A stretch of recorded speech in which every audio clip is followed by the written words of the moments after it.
como Filho de Deus na forma de... Ai, peraí, não, é Mateus. Inicia na página 39. O objetivo de Mateus é apresentar Jesus como Messias, prometido, também como rei. Mas quando a gente vem falar de Messias, Mateus está escrevendo para um povo que está esperando o Messias. Esse contexto histórico, essa realidade, é o pano de fundo para entender como Mateus vem escrever. Cada evangelho, como a gente viu no quadro da aula passada, vem ter uma realidade, um contexto, para a gente entender por que foram escritos 4 evangelhos. A gente já falou sobre isso. Por que não 1, mas 4? Devido à visão de cada um, o objetivo de cada um, para quem era cada um. E aí o evangelho de Mateus vem falar sobre o Messias. O que significa Messias? Ungido. Rei, ungido. Então esse povo para quem Mateus está falando, o contexto, essa realidade é de um povo que estava querendo ser liberto de alguém, onde estava passando opressão pelos romanos. Só que a concepção do povo era uma concepção de libertação material, física. E o nosso rei, que é um Deus invisível, onde o reino ainda é invisível para a gente, era espiritual. O reino dele não é aqui, mas se faz aqui por causa das nossas vidas, da advir.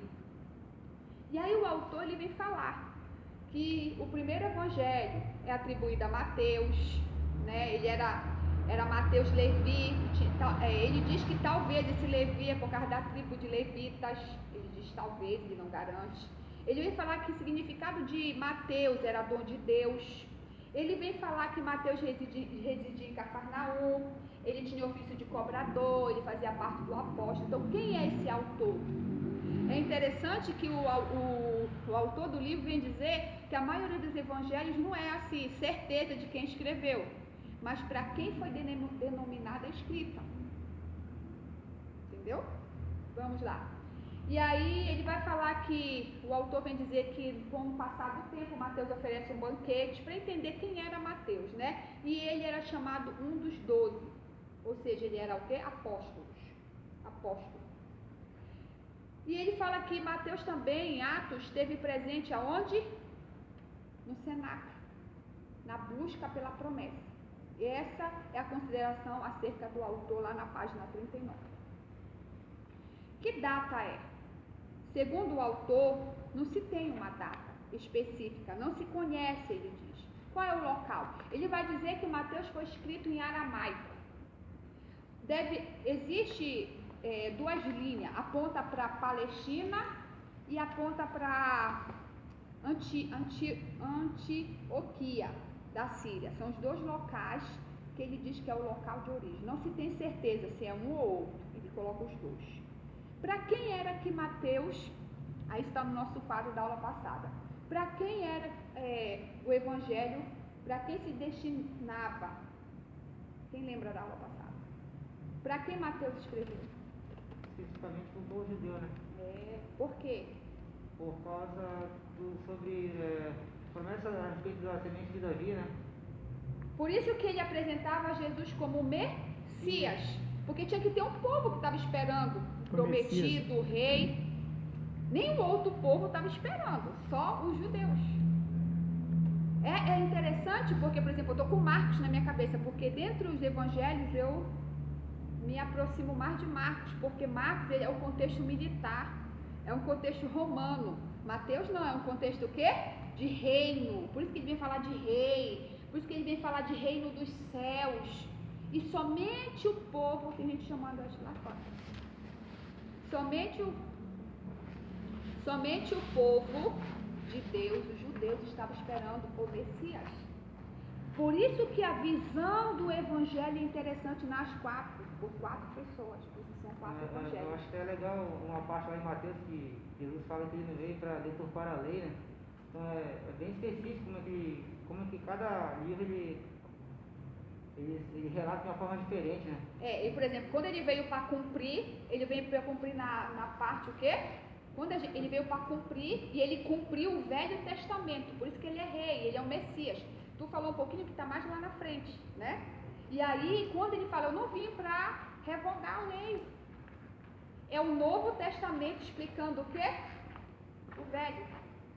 É interessante que os 4 evangelhos, ele aponta para o Velho. Para entender o Velho, se precisa entender o Novo primeiro. Por quê?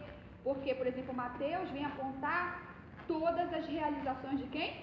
Do Messias. Para provar que ele era Messias.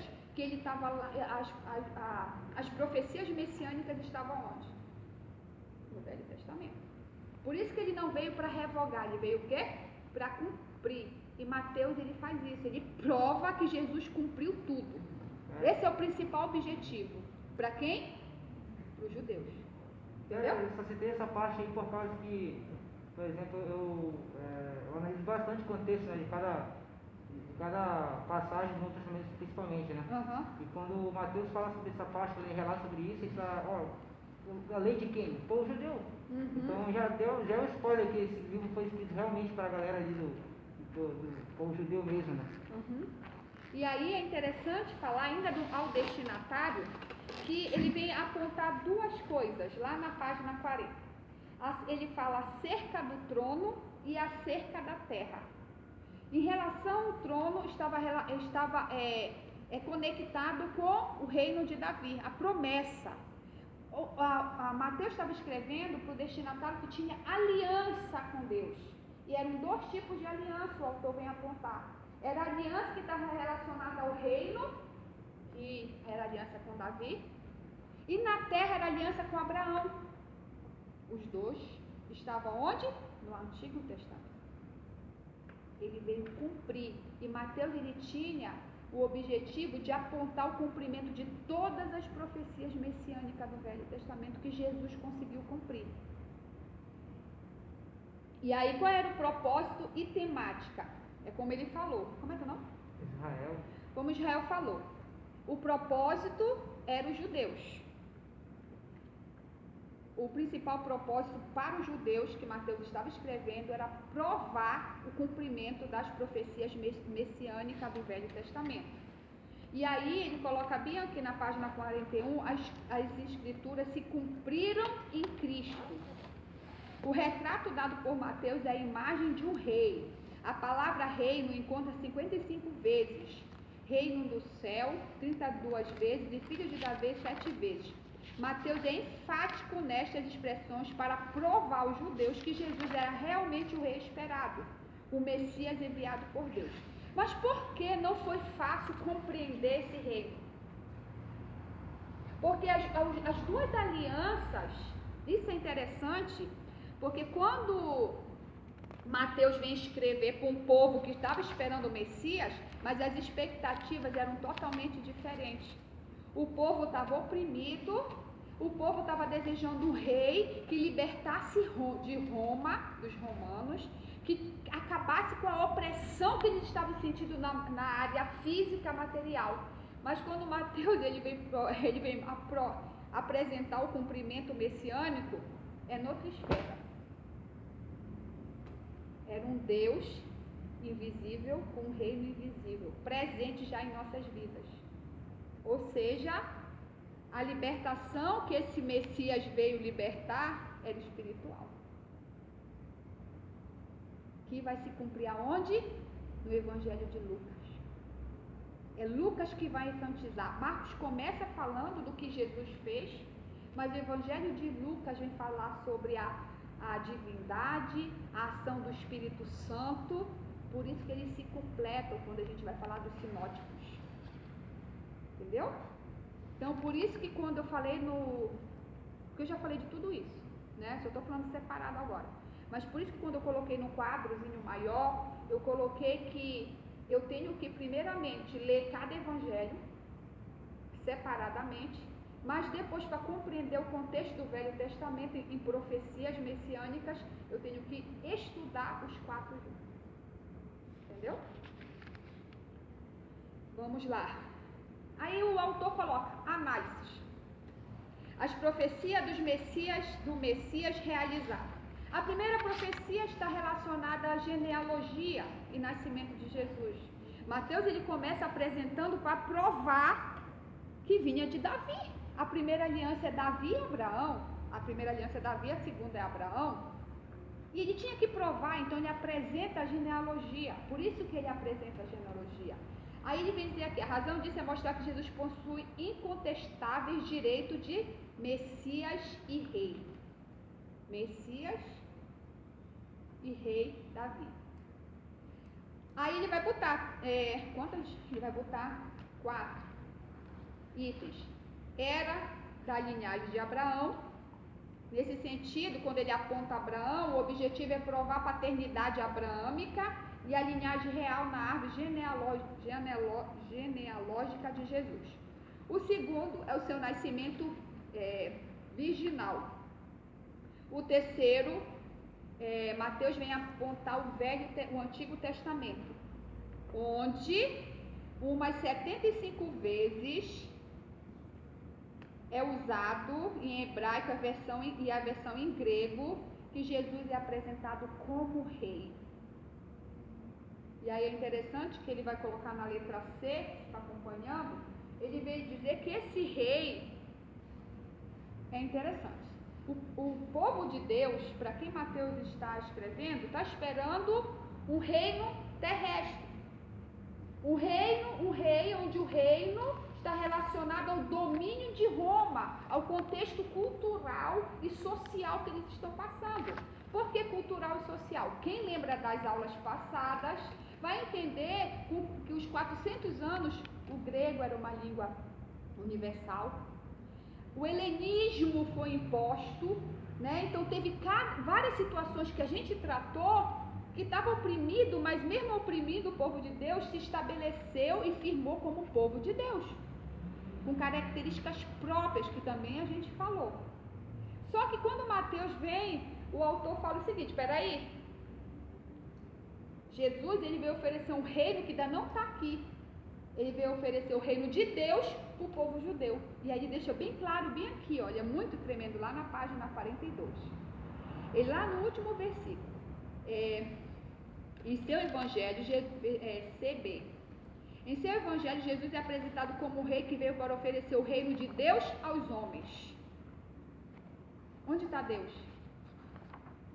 Para o povo judeu. E para a gente, onde que está Deus? Os céus. De onde vem nosso socorro? Dos céus, né? Do Criador que fez o céu e a terra. Está lá, no universo, na eternidade, que a gente não sabe onde é. E aí, o povo não conseguia compreender, não era fácil. Peraí, o reinado tinha que vir daqui. Mas ele vem da onde? De Deus. Que é um Deus invisível, um reino invisível, mas ele é possível para a gente. E aí ele fala que Jesus é o rei dos judeus e os princípios espirituais deste reino foram incorporados no Sermão da Montanha. Mateus é o que dá a descrição mais completa desse sermão. Nele Jesus define sua posição quanto à lei, pois ele mesmo diz, que é o que você falou. Pode ler, Sérgio. Veio não para destruir, mas para cumprir. Ou seja, Mateus tinha que provar no seu evangelho esse cumprimento. Esse é o principal objetivo do evangelho de Mateus para o povo judeu. Então Jesus provou isso, comprovou com o fato e quando o Mateus escreveu o evangelho. E aí Mateus também vai apresentar as profecias, que a gente tem um quadro imenso aí, né? Que foram do Antigo Testamento que se cumpriu com o nascimento de Jesus. Amém? Eu não vou ler. E aí a gente vai para o batismo e tentação de Jesus. É muito legal isso.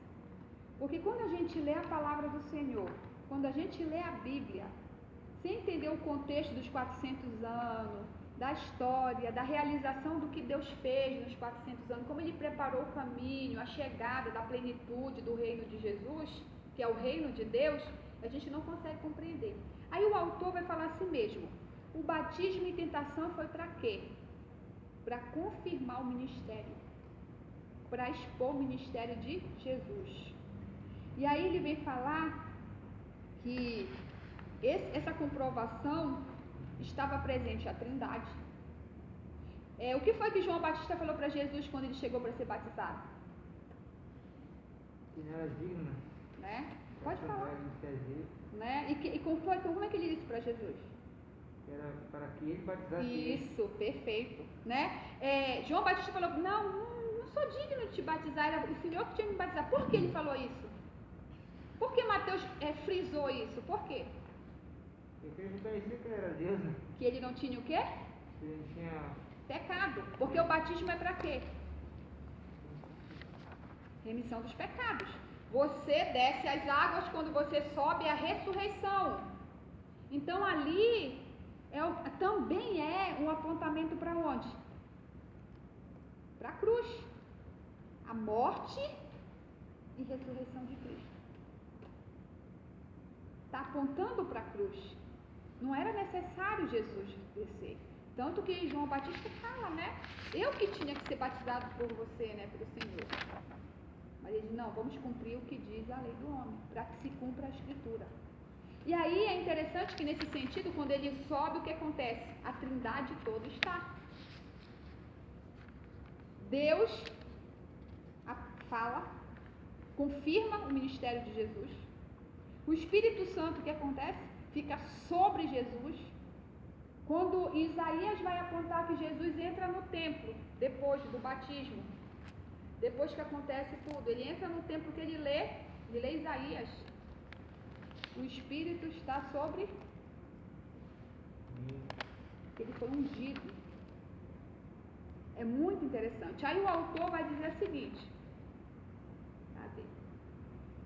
que aqui na página 44, após o batismo, Jesus foi conduzido pelo Espírito ao deserto para ser tentado. E aí, depois de ter jejuado 40 dias e 40 noites, ele vai dizer que somente Mateus fala das 40 noites. Satanás se apresenta para tentar. A tentação de Jesus revela a loucura do diabo, já que ele não conhece limites, tentando até mesmo o Filho de Deus. A cada tentação, Jesus respondia, está escrito. Este foi o meio pelo qual Jesus venceu as tentações, isto é, por meio da palavra. E aí o que a gente compreende da descrição também de Mateus é, por exemplo, tem muita gente que está com a palavra, mas não vem de Deus. Ele usou a palavra perfeitamente. Mas o manejar da palavra por Satanás não é o mesmo pelo obreiro aprovado. Você vai ver que Satanás ele não deturpa o que está escrito. Ele não deturpa. Ele coloca igualzinho o que está na Escritura. Mas a intenção, o manejo é outro. E Jesus rebate com o manejo verdadeiro da palavra, segundo a vontade de Deus. Essa é a diferença. A palavra é a mesma, mas a intenção do coração de cada um que é diferente. E aí ele vai dizer, vou dar um exemplo. Mas deixa eu só terminar, porque o que o autor colocou aqui é muito interessante. Fosse tentado a ser... Então, qual era o objetivo de Satanás na tentação? Era que Jesus fosse desobediente às implicações dessa vocação. E vencendo essa tentação, ele estaria capacitado em entrar no ministério que teria como ponto principal a obediência até a morte. Jesus morreu de quê? Morte de cruz. Não é fácil. É fácil para mim e para vocês e para qualquer um que for pregar. Mas morte de cruz, que significa cruz é maldição, naquela época, hoje a gente olha para uma cruz, tem gente que até faz sinal da cruz, que a gente não compreende isso, né? Mas a cruz, ela representa maldição, vergonha, escândalo. Tem gente que até usa a cruz, né? Mas aquilo lá é maldição, escândalo. E o ponto principal do sacrifício de Jesus era essa morte. Como que a gente hoje acha que foi fácil? Foi fácil. Não, ele obedeceu morte de cruz. O peso da palavra cruz. A gente não compreende no século XXI. A gente olha para a cruz, tu morreu de cruz. E aí ele vem dizer, a primeira tentação. Tem muita gente que prega e diz assim, né? O diabo queria que Jesus duvidasse que ele era filho de Deus. Isso é muito interessante. O autor ele vem dizer que o diabo nunca quis que Jesus duvidasse que ele era filho de Deus. O diabo sabia que ele era filho de Deus e Jesus sabia que ele era filho de Deus. Então, qual era o principal objetivo da primeira tentação? ele vem apontar que o ser, se tu for filho de Deus, esse ser não é de dúvida. Mas sabe quando tu é o filho do presidente da república, tu pode fazer qualquer coisa? Era isso que o diabo estava falando. Tu não é o filho de Deus? Então por que é necessário tu passar por tudo isso? Ele não podia resolver de outro modo? Era um desafio, né? Isso, o diabo não estava fazendo Jesus duvidar. Mas é tão fácil tu ser filho do poderoso e tu tem que passar por isso. Estava relacionada à obediência e desobediência, a palavra que está. Esse ser, ele vem dizer, uma vez que, representava desde que, uma vez que. Desde que tu é filho de Deus, é necessário tu passar por tudo isso? Porque tu não confronta teu pai, tu é filho de Deus. Ele poderia arranjar outro modo para poder tu chegar lá. E aí Mateus deixa bem claro que a primeira tentação mostra-se imposto para prestar ao pai a obediência que a verdadeira filiação exigia. Nós somos filhos de Deus. Mas Deus deixa bem claro, Jesus, nas palavras dele, que o filho, o que o filho faz? Obedece. Se não obedece, não é filho. Foi por isso que ele colocou o si. A primeira tentação estava relacionada a isso. O autor vem dizer que desde quando Jesus foi levado para o deserto, o principal teste estava relacionado à obediência. Porque se ele não passasse pelo teste da obediência, esse deserto, ele não chegaria à morte de cruz, porque era muito difícil na época. Tanto que ele orou 3 vezes no Getsêmani. Se for possível, mas que seja feita a tua vontade. Isso quer dizer que o corpo humano, a mentalidade como homem, queria fugir, porque não era fácil. É fácil pra gente, quando a gente fala, né? E aí a segunda tentação, porque é muito grande, né? E olha que eu estou resumindo do resumo. Ele vem falar, é a segunda tentação. Ele vem falar também que está relacionada à mente, como é interessante que a palavra do Senhor fala que a gente tem que renovar a mente na palavra. Eu só renovo a minha mente se eu leio a palavra. E uma mente renovada vai gerar o quê?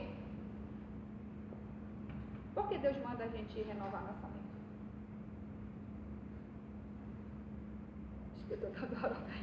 Por quê? Porque a mente está relacionada a comportamento.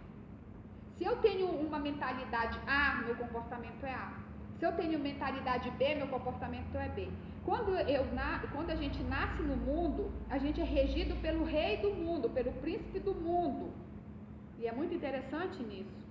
E aí eu tenho comportamento segundo o mundo, porque eu ando na direção do mundo, Paulo vai dizer. Mas quando a minha mente é renovada, ela tem um objetivo renovado pelo quê? Pela palavra de Deus, a mentalidade vai gerar comportamentos de onde? De Deus. De imitar Deus, de seguir próximo de Deus, santidade de Deus. Quem está limpo se limpa mais, e quem está sujo se suje mais. E aí ele vem dizer que o diabo vem tentar 2 vezes, mentalmente, Jesus, porque ele sabe que são os comportamentos de Jesus que faz Jesus ser semelhante ao Pai, a seu Pai. E aí ele fala, né? Então ele começa a testar Jesus na primeira, agora na segunda vez em relação à mente. Aí ele começa a gerar dúvida para o chamado dele. Será que ele conseguiria mesmo passar por tudo aquilo? Ele vem dizer, o autor fala assim, será que no momento final, se tu pedir ajuda, papai não vai te ajudar?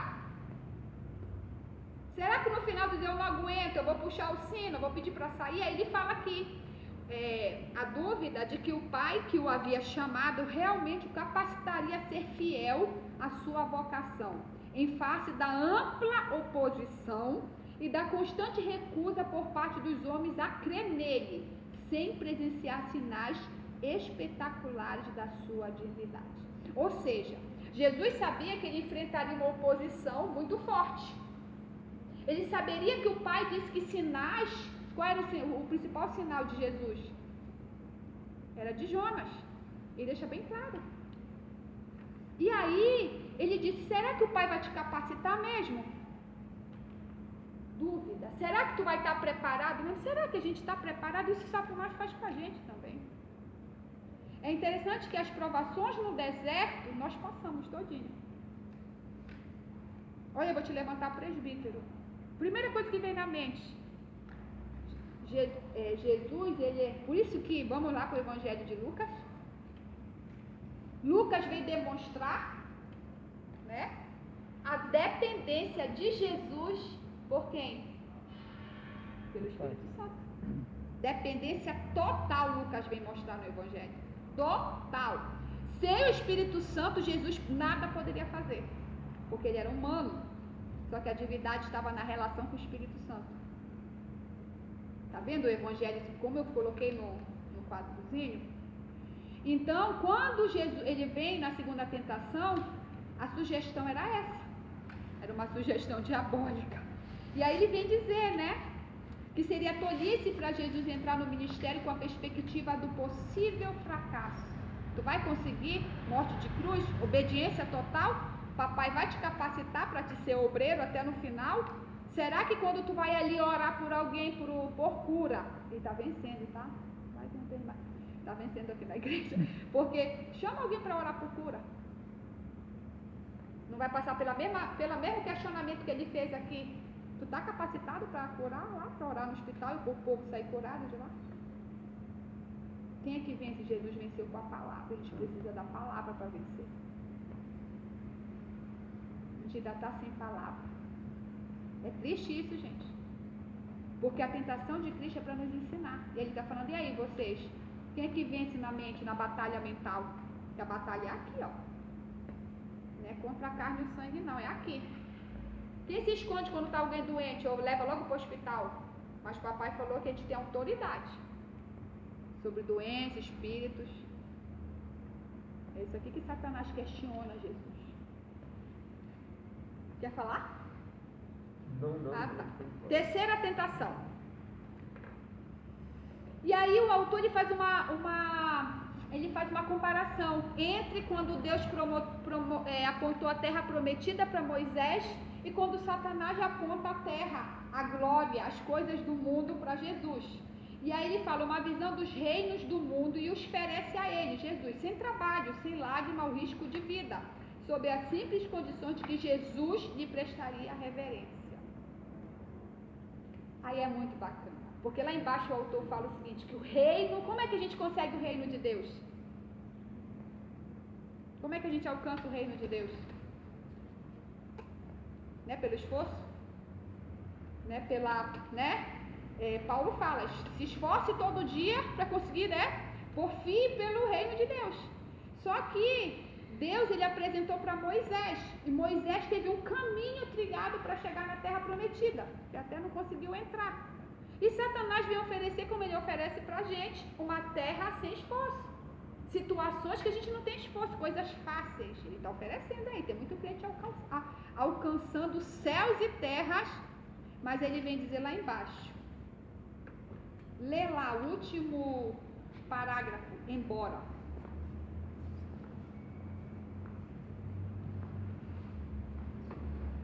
Como nesse aqui? Como afirma? Lá embora. Pode falar para eu ler. Como afirma o escritor da Epístola aos Hebreus, embora sendo filho, aprendeu a obediência pelas coisas que sofreu. Então a gente aprende a ser obediente como? O sofrimento. Por que Mateus estava falando sobre isso para os judeus? Qual era a realidade dos judeus? O Messias, a quem os judeus estavam esperando, não ia dar livramento no sentido como os judeus estavam esperando. Porque deixa bem claro que o Messias aprendeu a ser obediente pelo que sofreu. Então ele vem falar da importância do sofrimento para moldar o caráter. Isso era uma afronta. Mas ele veio provar, entendeu? Os princípios do Messias. Aí ele vai falar dos sermões da montanha. O que é o sermão da montanha? Ele vem falar sobre princípios. Como devemos ser. Interessante, né? A gente lê o Sermão da Montanha, mas está apontando para a gente. Quais são os princípios fundamentais do reino? Isso que é o principal objetivo do Sermão do Monte. E aí ele vem falar entre 5, né? São 5, 6, 7, 8. São 8 características que o Sermão do Monte vem apontar para os princípios fundamentais do reino. O primeiro, humildade de espírito. E aí, quando a gente lê, eu sempre falo quando eu estou ensinando, que muitas vezes a gente pensa que humildade está relacionada, verdade, antigamente estava, ao poder aquisitivo. Ele não tem nada, esse discípulo tão humilde. Mas quando a gente vai falar de humildade no reino de Deus, o autor aponta como síntese, lá no segundo parágrafo ele fala assim, que são pobres no sentido de não serem capazes de realizar absolutamente bem algum sem o auxílio divino. E mais que isso, reconhece que não possui nenhum poder em si mesmo que os capacite a realizar a vontade de Deus. E aí Deus me trouxe à memória Josafá, a oração de Josafá.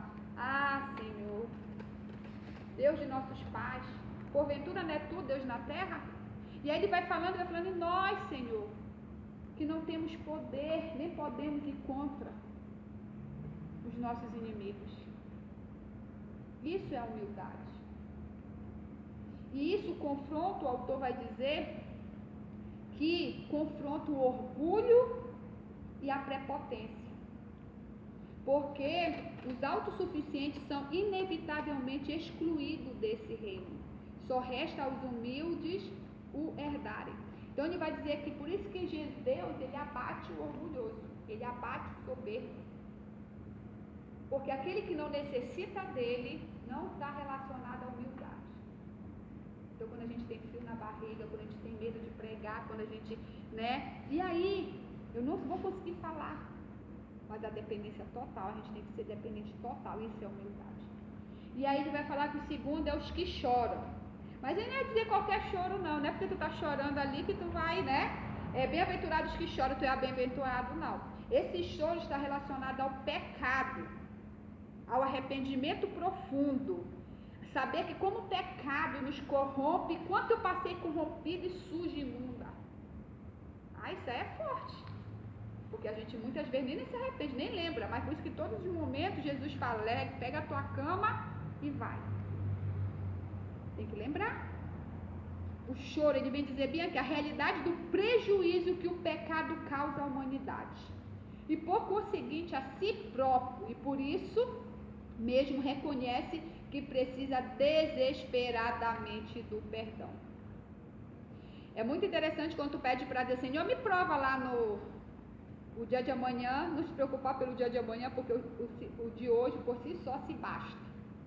O mal de hoje nos faz chorar, porque transgredimos direto, e muitos até praticam a iniquidade, que é totalmente diferente. Quem transgride é justificado, mas quem pratica a iniquidade sem arrependimento é inferno.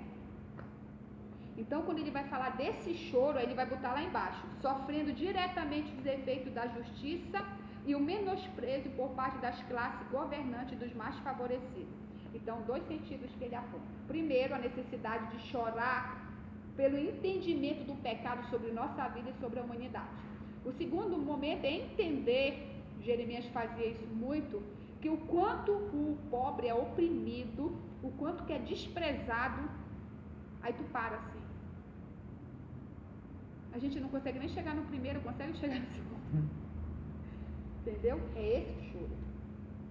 Aí vem contar os mansos. Tá, vamos lá.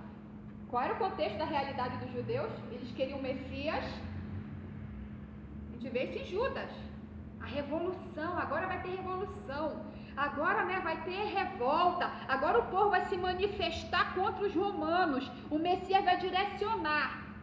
E aí Jesus chega e fala lá no Sermão do Monte, não, a gente tem que ser manso. E aí Mateus era necessário escrever porque o sentimento de revolta era visível na face do judeu. Olhar para Jesus agora, vai, mas peraí, o homem é totalmente... Por isso que era difícil, a gente pensa, como é que não aceitou, né, Jesus como Messias? Gente, era difícil. Você está oprimido, você está... E aí aparece o Messias que você pensava que ia tomar a frente, ia dizer, não, romano, chega a César, chega a Roma. E aí vem um, não, dê a César o que é de César. E aí quando Deus, aí ele fala, bem-aventurados mansos, e imprime na mente dos seus ouvintes a verdade que quando Deus houver abatido os soberbos e arrogantes, que resistiram à vontade de Deus, então os mansos serão os únicos a herdar a terra. Batalha espiritual. Tá vendo como quando Mateus ele vem fazer a esfera, vem falar do Messias, vem falar do reino, ele aponta o reino que não era o presente? Foi como você falou no início. Sede e fome de justiça. Estes são os que estão ansiosos para ver o triunfo de Deus sobre o maligno e todo o seu reinado. É interessante que esse aspecto está relacionado aos demais. Ele é o único que está ligado aos demais. Porque quando tu chora pelo pecado, quando tu entende o que o pecado faz à humanidade, tu fica tão ansioso para que o reino chegue e a justiça de Deus, a gente vê Jesus triunfando sobre o mal. A gente passa por isso. Porque a gente ainda está mesmo na esfera dos judeus. Nós pensamos muito material. Carro, casa, mas entender essa sede e fome de justiça aqui, porque todo mundo quer ir para o céu, mas ninguém quer morrer. Entendeu? Porque aqui é a volta. É o final. É Jesus. E aí ele vai dizer, né, cadê? E aí ele vai falar da humanidade e que é a justiça, que é praticar o que é correto e justo. E aí ele fala assim mesmo, quando Deus vir, quando o reino vir, quando o invisível se tornar visível, que muita gente ainda quer ficar no invisível. Que é bom, porque aí a gente está curtindo o mundo, sendo amigo do mundo, mas quem é amigo do mundo é inimigo de Deus. Mas ele vem dizer que quando, porque tem gente, tá? Jesus fala que tem gente que vai ser farto, ou tem gente de joelho dizendo, vem teu reino, vem teu reino, vem teu reino. Esses serão fartos, porque eles vão se satisfazer quando Deus triunfar sobre o mal. E triunfar sobre o mal é acabar aqui, tá? E muitas vezes a gente não ora por isso, porque aqui tá tão bom, mesmo sofrendo. Os misericordiosos, dentre todos, o autor aponta que é muito pesada essa parte aqui, porque quando Deus ele usa da misericórdia para conosco, o que ele exige? Que nós tenhamos misericórdia também. E a gente está falando para o judeu revoltado, esperando o Messias, para acabar com Roma, para dar o troco com Roma, porque não aguenta mais Roma. E aí estão dizendo, não, mas Jesus vai perdoar, Deus vai perdoar os teus pecados, a misericórdia se renova, como Davi fala, olha lá o cumprimento. Mas espera aí, vocês também têm que usar de misericórdia. E aí aponta Mateus falando do Jesus com os pecadores, Jesus andando com não sei quem, com quem não queria. E aí isso gerava na mente dos judeus incompreensão.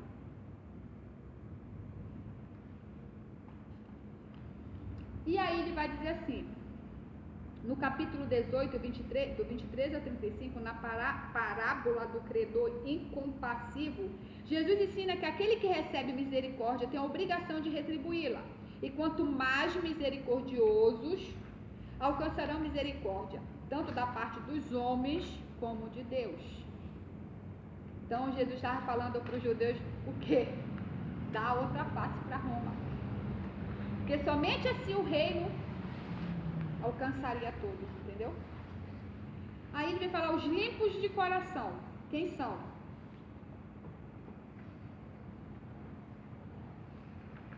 E aí o autor ele fala que os limpos de coração está relacionado ao caráter. E aí ele vem dizer, não é o exterior, mas o interior. Porque o interior está relacionado à mente. Uma mente renovada é um coração limpo. Eu não sei muito de quem prega sobre isso, mas a mente, o coração está relacionado à mente, né? E a mente que eu ensinei para vocês é comportamento. né? Então, quando Deus fala de coração, Ele não está falando desse órgão aqui. Ele está falando do nosso corpo em relação a emoção e mente. Andam junto e geram comportamentos. Entendeu? Por isso que é necessário mudar mente, sentimento, emoção, para mudar o quê? Comportamento. Mas a gente tem que mudar a luz da palavra. E aí ele vem dizer... Tá. E aí ele também fala que os limpos de coração, é muito interessante o que eu acabei de falar, né? Como que é os limpos de coração? São os verdadeiros que têm, quando Jesus apresenta o Sermão do Monte, ele está falando que quanto mais íntimo de Deus, mais comunhão com Deus, mais limpo de coração tu tem. Está relacionado à comunhão com a palavra. Muda a mente, emoção. Peraí, a gente falou de mansa da agorinha. Peraí, os romanos olha, a gente tinha que acabar com os romanos. Chega de opressão, chega de domínio. E vamos lá brigar? Mas Jesus falou, não, vai dar outra face. Dê a César o que é de César, dá outra face, trate com amor. Os pacificadores, tremendo. E aí o autor coloca, todo mundo sabe o que é pacificadores, mas ele coloca assim, os pacificadores não perdem a oportunidade de promover a reconciliação entre os que estão em desavença. E aí Jesus me trouxe à mente quando eu estava estudando a crucificação, os três. Até na hora da morte, ele reconciliou o ladrão com o rei. Entendeu? Perseguidos por amor à justiça. Não ele fala o seguinte: bem-aventurados perseguidos por causa da justiça, porque deles é o reino do céu. Aí ele vem falar, essa bem-aventurança está relacionada à recompensa gloriosa do futuro. E muitas vezes ele fala assim mesmo, perseguidos por amor à justiça. Eu pratico o bom, eu pratico justiça, mas tá aqui, ó, que é a última bem-aventurança, né?